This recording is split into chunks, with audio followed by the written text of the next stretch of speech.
Hey everybody, hope you're doing well. My name is David Wilkerson and this is Surplus Funds 101. Just wanted to say thank you for liking all the videos, leaving comments, and subscribing to the channel. If you haven't already subscribed, go do it right now. Okay, I give away a lot of tips and tricks from over the decade that I've spent doing creative real estate and asset recovery transactions. Okay, so if you guys are short on resources or just want to have a whole lot of nuggets of gold to take your game to the next level, subscribe to the channel and watch all these videos. I'm here to help you guys. But with that being said, I wanted to make a video today and discuss a few things that or a few questions that I get asked on a pretty regular basis. And those questions are, should I be calling the do not call list, or when do I stop calling old leads? Okay, so I'll start by addressing the do not call list first. Okay, so to answer the question, I absolutely do call all the do not call contacts when I get all my data skip traced and uploaded. Okay, when you scrub your data against the do not call list, you're probably going to lose 30 or 40% of it. So my mindset is I would rather make those phone calls or have my VAs make those phone calls, have that person tell me directly that they don't want to do business with me than to not call them ever again. Now, I'm not suggesting you guys be savages or be assholes or anything like that. If these people are on the list, be kind, be respectful, be good to them. Okay. When it comes to the do not call list, I like to think back to the day when how do I say this? Okay, you guys, my past career, I spent a long time selling satellite systems and alarms door to door. And there would always be those doors that I'd go knock and they'd have that no solicitors sign that would be on the side of the door there. And there was so many times that I knocked one of those doors, I sold an account, and I walked out of the house with a signed contract, and I looked at that and I was like, wow, I wonder if they forgot about that. People are so distracted right now, you guys, nowadays, to where they'll do one thing and then a year later completely change their mind. I mean, I can't tell you how many of my friends were voting for one political party last go round, and right now we just had the elections. They completely changed their mind and went another way, and so people change their mind. And so I wouldn't necessarily think that because somebody put their information on the do not call list to where it would guarantee that they're not going to be a deal. Okay, people forget what they ate for breakfast. Remembering that they put their information on a do not call list, that's a whole nother factor for them. But with that being said, I do call the do not call list. However, I am very, very, very specific about either myself or my VAs dispositioning leads and being very kind and courteous to people. Because when somebody yells at you on the phone, let's get real here, you guys. Usually you're the one that deserves it. The burden of communication usually falls on the person that's speaking the most.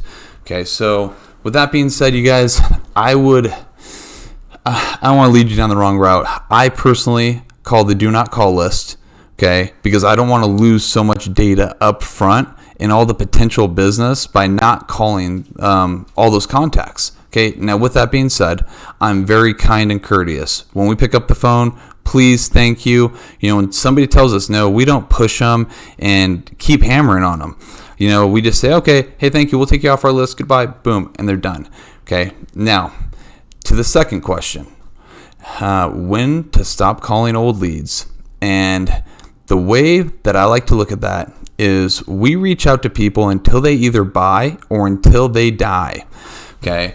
When I look at the KPIs and really nerd out on my business about how many follow-up points it took to get somebody in a contract or whatever it might be, I used to always think that, hey, if I contact somebody too much, it's going to hurt my chances of doing business with them.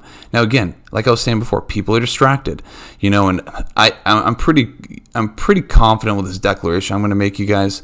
There will never be too much or too frequent follow-up that will ever make somebody not be a deal. Okay, so I literally we call all of our list when we decide that somebody isn't going to be a deal, we disposition them. But until they tell us that, we keep calling them.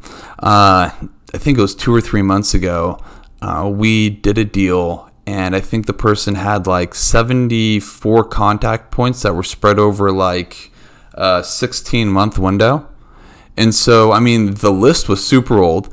I'm not even kidding you. I bet you that list, each one of those leads had probably been called 2,500 times, if not more. And we were still pulling money out of it. So what I'm going to get at is this, you guys. When you're getting your data, get it done the right way, right out of the gate. Because you're going to keep on chasing and buying old data if you aren't getting the right data and the right skip tracing that's accurately done. And so, like, again, I know there's that psychological thing. Oh man, I've called the list 100 times. I need to get new data, and that might be true too. But like, when you really look at it, you guys, like, get your leads, make your phone calls, and disposition as many of the people that aren't going to be deals as quick as you possibly can. That's kind of how I look at data when everything's finalized and it first comes in. I say, oh, I got 1,000 new leads. Okay, chances are the bulk of these people aren't going to do business with me. Okay, now I'm going to have to call through these and do all the individual dispositions for these 1,000 people. I want to sort and get rid of all the people that can't do business with me as quick as I possibly can. And then leave me a small little group of people that have the potential to do that, and so you guys, to wrap up and summarize kind of what I was talking about today, when it comes to the DNC list, again, be very diligent about calling. I call it, don't piss people off. It's nothing you really need to worry about. I have a digital telephone number, so if somebody ever really, really gets upset with me on the phone and I think it could potentially lead to something that might be bad, I can always cancel the number and start a new one. And then as far as data goes, until they buy or die, call those leads over and over and over again, because, I mean, they're like, timing is everything with these people. And like, they could literally screen your phone calls for a year, and then once that year comes around, they might be in the position where they need to do something. It has to happen right away. So don't get rid of old leads. Call old leads. Call them until they buy or they die. Just disposition stuff and try to segregate your list as much as you can. But with that being said, you guys, if you have any questions, leave them in the comment box. If you have found value in this video, go ahead and like the video and subscribe to the channel. Other than that, you guys have a great day and take care of yourself.